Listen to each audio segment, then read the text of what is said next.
पूर्व चलने के बटोही बाट की पहचान कर ले। पूर्व चलने के बटोही बाट की पहचान कर ले। पुस्तकों में है नहीं छापी गई इसकी कहानी, हाल इसका ज्ञात होता है न औरों की जुबानी। नमस्कार मेरे शेरनियों, हिंदी की महागाथा में आपका स्वागत है। मैं हूं श्रीपत यादव और आप लोग देख रहे हैं हिंदी की महागाथा। हिंदी की महागाथा में जैसा कि आपने ऊपर देख लिया है कि आज हम पढ़ने चल रहे हैं काव्य। क्या पढ़ने चल रहे हैं? काव्य। काव्य क्या है? तो साहित्य दर्पण में आचार्य विश्वनाथ जी ने कहा है कि वाक्यम रसात्मकम काव्यम, रसात्मक काव्य ही वाक्य है। अब हम बात करेंगे कि जो काव्य है उसके भेद कितने हैं। काव्य के भेद कितने हैं? तो काव्य के भेद हैं दो। बिल्कुल, अगर आप UP TGT, PGT, UP TET, C TET, super TET की तैयारी कर रहे हैं या हाई स्कूल इंटर किसी भी क्लास में हैं, हिंदी से संबंधित हर एक जगह पर इस प्रश्न का सामना आपको करना ही पड़ेगा। देखिए, काव्य के दो भेद हैं। कौन कौन से हैं? पहला है दृश्य। क्या है? दृश्य काव्य। क्या है? दृश्य काव्य। दूसरा क्या है? दूसरा है श्रव्य काव्य। क्या है? श्रव्य काव्य। काव्य के दो भेद हैं, पहला दृश्य काव्य, दूसरा श्रव्य काव्य। अब दृश्य काव्य क्या होता है? देखिए भाई, जिसको देखा और सुना जाए, जिसको देखा और सुना जाए उसे कहते हैं दृश्य काव्य। जैसे क्या भाई? जैसे है एकांकी। क्या है? एकांकी। दूसरा क्या है? दूसरा है नाटक। दृश्य काव्य के अंतर्गत आते हैं एकांकी और नाटक। उसके बाद बात करते हैं श्रव्य काव्य की। तो श्रव्य काव्य क्या है? जिसको कानों से सुना जाए। क्या?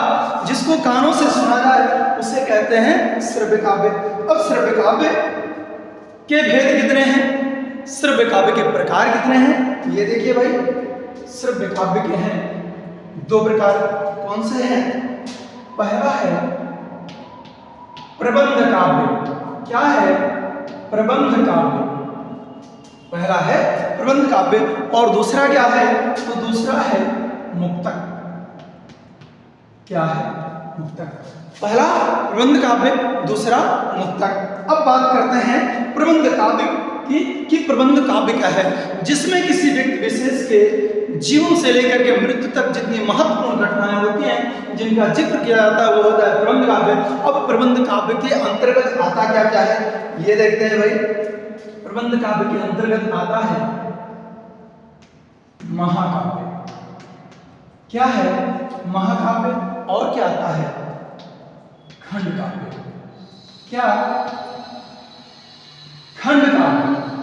इसके अतिरिक्त क्या आता है? जी हाँ, इसके अतिरिक्त भी एक चीज और है, वो है आख्यानक। क्या? आख्यानक गीतियां। क्या आता है?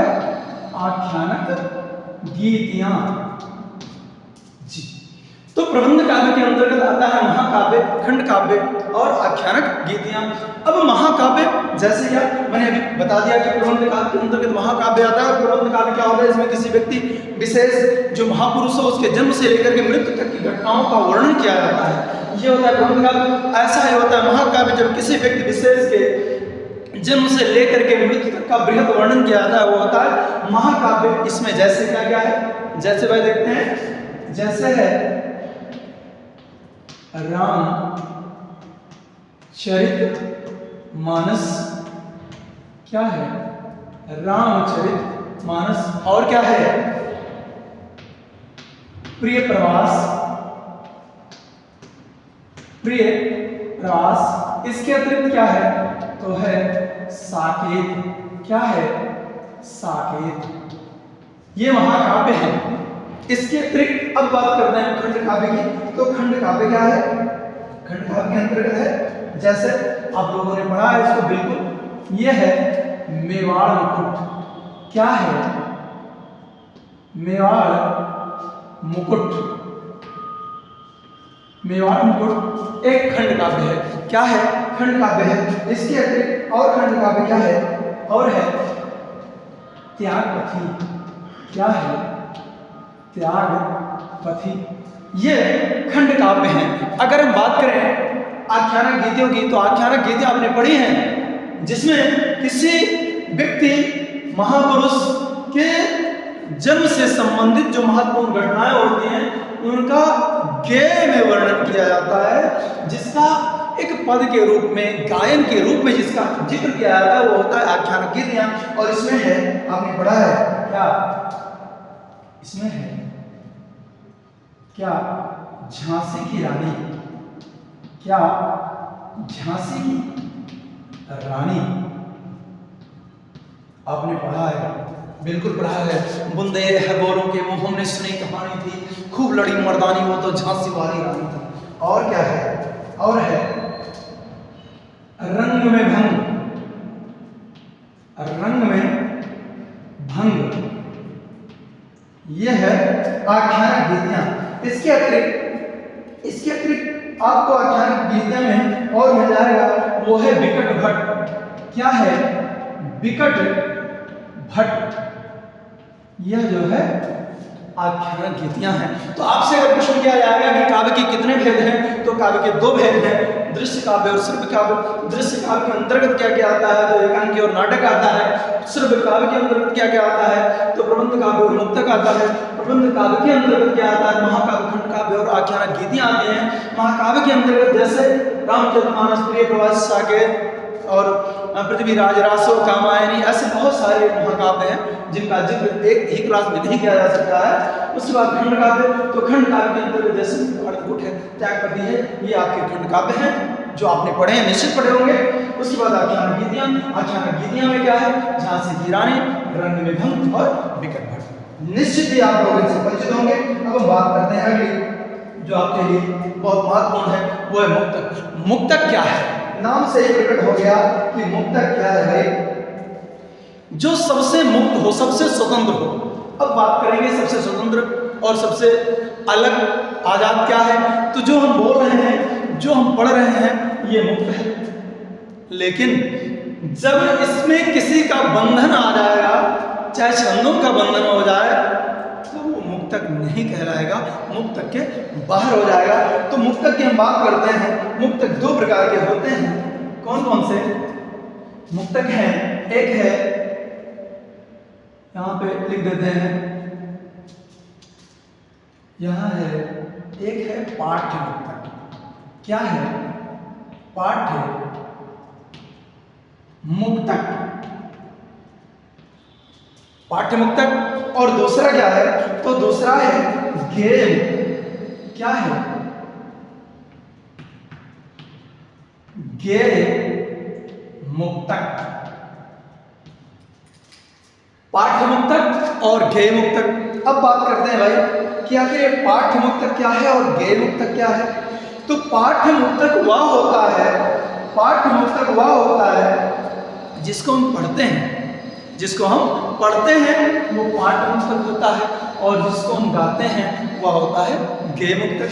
अब बात करते हैं पाठ्य मुक्तक में जैसे क्या है। जैसे इसके अंतर्गत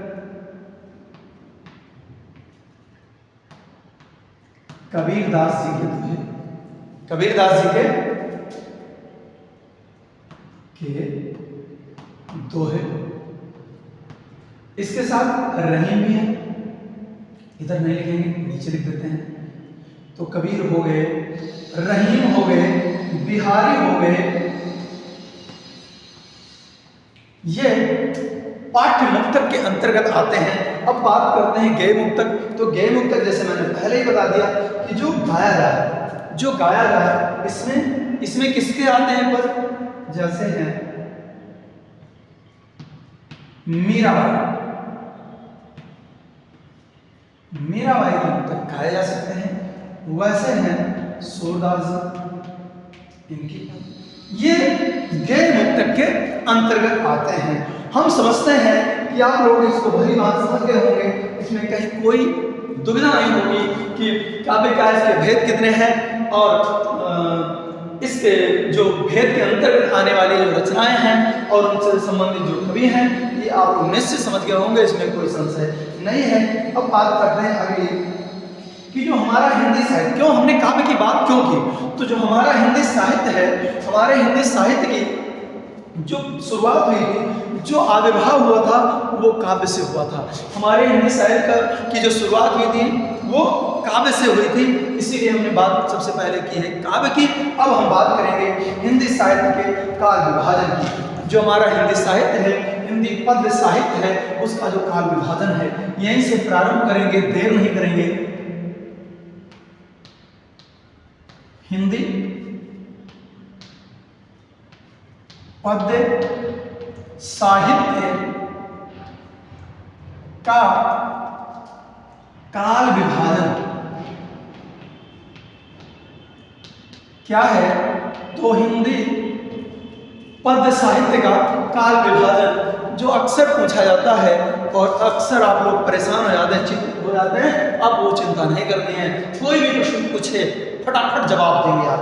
तो हिंदी साहित्य, जो हिंदी साहित्य है और हिंदी साहित्य में जो पद्य साहित्य है, इसका जो काल विभाजन है वो हम करने जा रहे हैं। लेकिन एक चीज और, हिंदी साहित्य का जो काल विभाजन है, अनेक जो विद्वानों के द्वारा, अनेक जो आचार्य हैं उनके द्वारा अपने अपने तरीके से किया गया है। लेकिन हम जो बताने चल रहे हैं आप लोगों को कि जो हिंदी के प्रकांड विद्वान है आचार्य रामचंद्र शुक्ल जी के अनुसार है, तो हम आचार्य रामचंद्र शुक्ल, आचार्य रामचंद्र शुक्ल जी के अनुसार, शुक्ल के अनुसार ये हम बताने चल रहे हैं कि आचार्य रामचंद्र शुक्ल जी ने कौन सा विभाजन किस रूप में दिया है और उसको क्या नाम दिया है, उन्होंने उसकी कालावधि क्या बताई है, जो अक्सर आपकी परीक्षाओं में पूछे जाते हैं और आप लोग उनसे परेशान हो जाते हैं। अब परेशान होने की आवश्यकता नहीं है। चलिए देखते हैं। सबसे पहले बात करेंगे हिंदी साहित्य, नई शुरुआत करते हैं यहां से, जिससे आप लोगों को कोई मुश्किल ना हो, कोई कठिनाई ना हो। हिंदी पद्य साहित्य,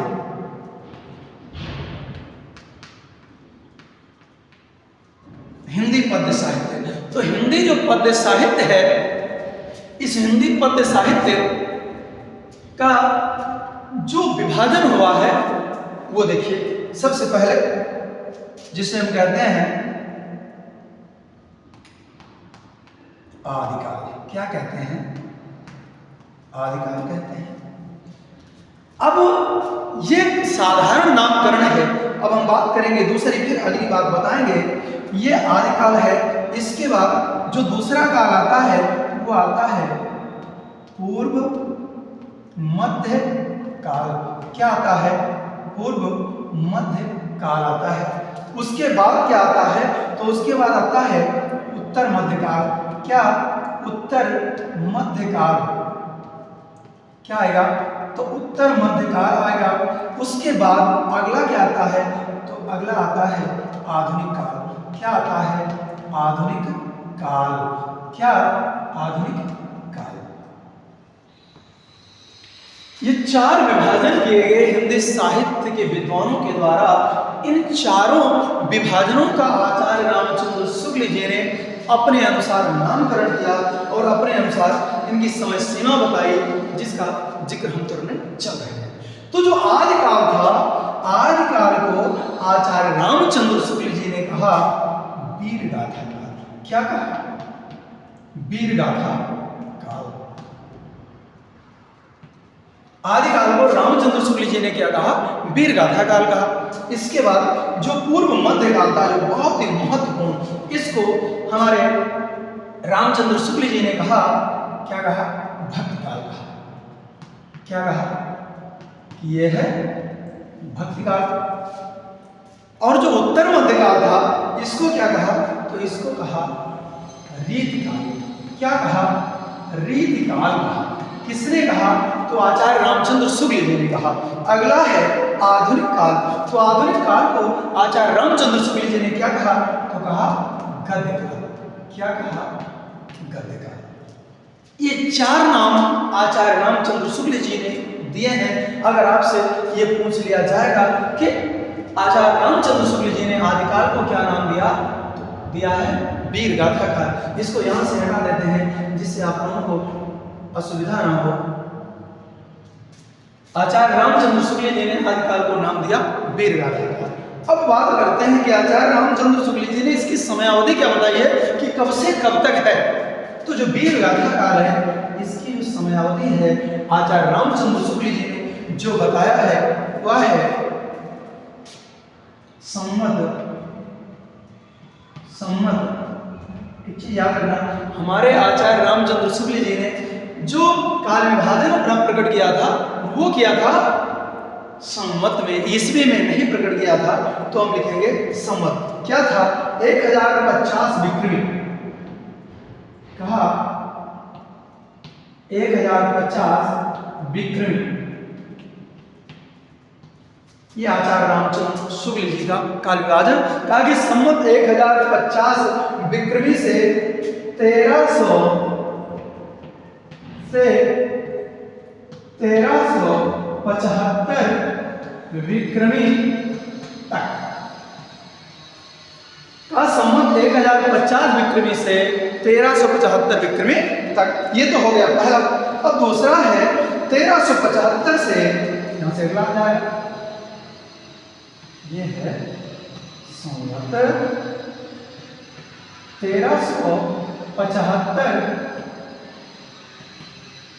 विक्रमी से कब तक हो जाएगा भाई? बहुत आसान सा, 1700। क्या? 1700 विक्रमी तक। सबसे ज्यादा बार जो पूछा जाता है वो यही कि भक्त काल की समयावधि क्या है। तो 1375 विक्रमी से 1700 विक्रमी तक। अब बात करते हैं अगला आता है रीतकाल। तो रीतकाल का काल निर्धारण या समयावधि क्या बताया है? तो आसान सा है। क्या है? संवत 1700 विक्रमी से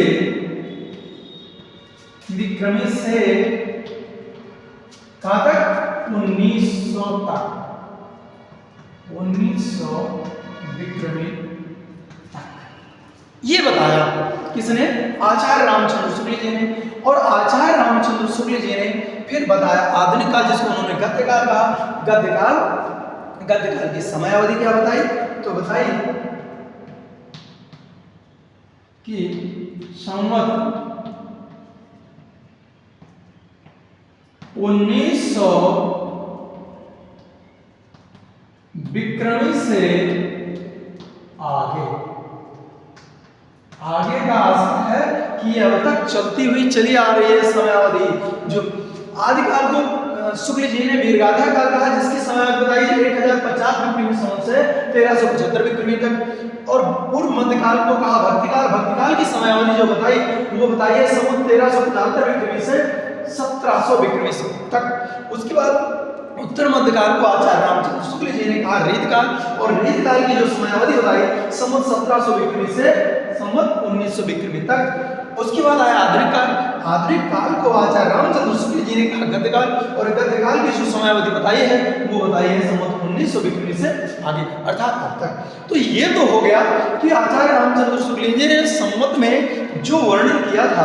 अब हम बात करेंगे इसका ईस्वी के अनुसार क्या होता है, ईस्वी में क्या होता है। तो पहला जो रामचंद्र शुक्ल जी ने बताया है वह है 993 ईस्वी से 1318।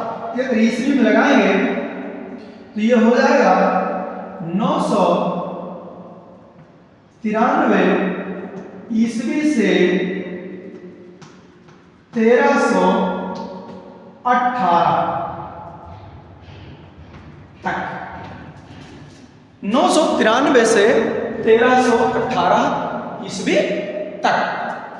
अब जो है अगला कहा है कि जो आपका पूर्व मध्यकाल आया और पूर्व मध्यकाल को जिसको भक्तिकाल कहा आचार्य रामचंद्र शुक्ल जी ने, तो भक्तिकाल की समयावधि क्या बताई है, तो 1318 से, इसको बताया 1318 से 1643 तक। कहा कि 1318 से ये 1643 तक है। इसके बाद जो आया उत्तर मध्यकाल, जिसको उन्होंने कहा रीतकाल, तो रीतकाल की जो समयावधि बताई ईस्वी में 1643 से 1843 से 1843 तक, ये हो गया। इसके बाद आधुनिक काल, और आधुनिक काल जिसको कहा इन्होंने गद्यकाल। गद्यकाल की जो समय सीमा हो गई वो हो गई अब 1843 ईस्वी से आगे या अब तक। ये है आचार्य रामचंद्र शुक्ल जी के अनुसार हिंदी साहित्य का, हिंदी पद्य साहित्य का काल विभाजन जो आप लोगों ने देखा। अब हम बात करेंगे इसके बाद क्या, कि अगर आदिकाल से संबंधित आपसे पूछना गया कि आदिकाल की ये विशेषता है कि नहीं है, आदिकाल की विशेषता कौन सी है, और ये विशेषता किस काल की, आदिकाल की है कि भक्तिकाल की है कि रीतकाल की है कि आधुनिक काल की है, किस काल की है, और ये कवि या ये महाकाव्य किस काल का है कि नहीं है, इसका वर्णन करने के लिए तुरंत देर नहीं करेंगे, शुरुआत करते हैं तुरंत।